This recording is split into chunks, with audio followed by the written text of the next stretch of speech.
Тази година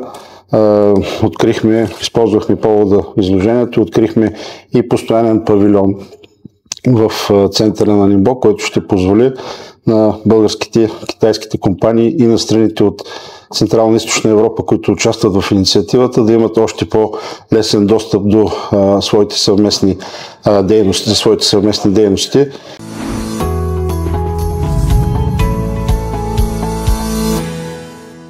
So we're honored to have you with us here today.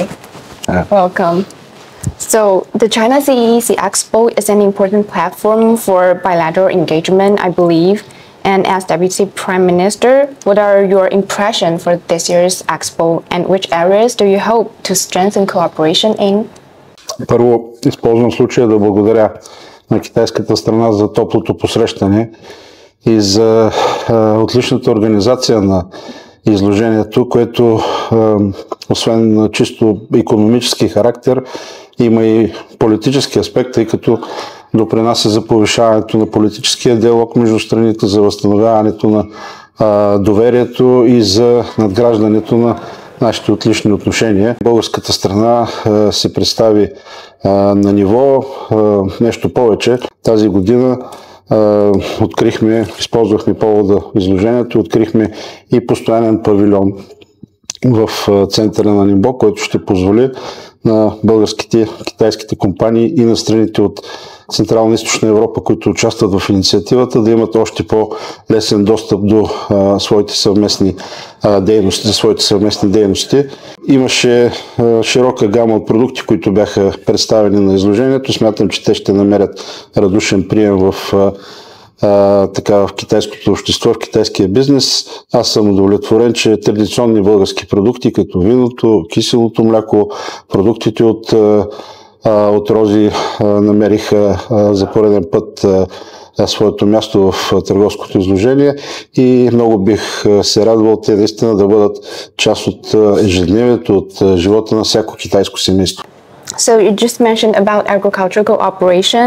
How does your government view the potential for future cooperation in this area? And are there any specific initiatives maybe planned?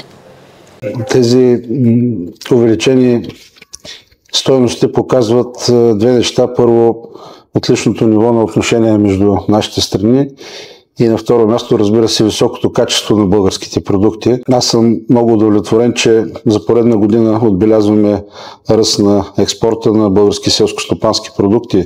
Беше подписано и споразумение между двамата земеделски министри на България и на Китайската народна република за облегчаване на митническите процедури по вноса на шафран, една много ценна и търсена подправка на световния пазар, която има и лечебни свойства. Има огромен. Също така разговаряхме, разбира се, за ЖП свързаност, за автомобилна свързаност. България има възможност да участва активно в този процес на разширяване на свързаността и аз съм сигурен, че това ще бъде един от акцентите в нашите бъдещи действия, което пък от своя страна ще допринесе за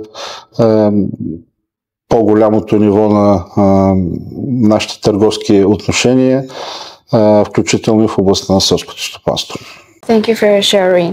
And as far as I know, Bulgaria is to hold a Dragon Boat World Champion. Do you have any expectation?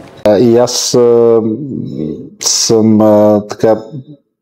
приятно изненадан, че ми поставяте този въпрос, защото буквално преди няколко седмици разговарях с кмета на Русе и с министъра на спорта и така настоях пред министъра на спорта наистина да бъде обърнато много сериозно внимание на това събитие, за да бъде то обезпечено по съответния начин, защото, пак казва, спорта може да бъде един универсален посредник на развитието на нашите отношения. В момента да спомена, че България е втората страна в света, която призна независимостта на Китайската народна република. Миналата година отбелязахме 75-та годишнина от това събитие и 2019 година надградихме, като издигнахме нашите междудържавни отношения на стратегическо ниво. Така че аз съм сигурен, това е една отлична предпоставка за подобни събития наистина да преминават по един много добър начин и да надграждат тези наши дългогодишни отношения.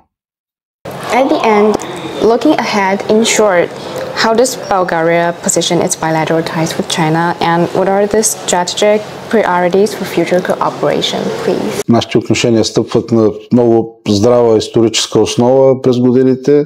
В момента да кажа, че немалка част китайски студенти учат в България, български в Китай, което също е така една добра основа за бъдещо развитие на нашите отношения. Сигурен съм, че когато нещата са сложени на здрава основа, те могат да се развиват по най-подходящия начин.